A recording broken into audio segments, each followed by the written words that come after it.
Are you tired of copying emojis from other sites into Gmail? Learn how to insert any emoji directly in under 30 seconds. First, I'll show you the mouse method using the built-in picker, then a keyboard shortcut that works in any Windows app.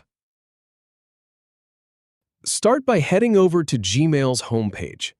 Then, click the Compose button at the top left to open a new message.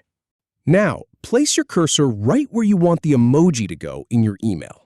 Then, click the Insert Emoji icon at the bottom of the Compose window. Browse through the categories or use the search box to find the perfect emoji. Once you see it, just click the emoji to insert it into your email.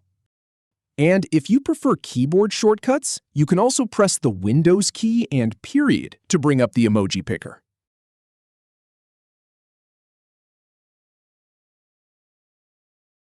If you have any feedback or if any info is inaccurate, please leave a comment below. We'll do our best to answer or redo the video if needed. Thanks for watching.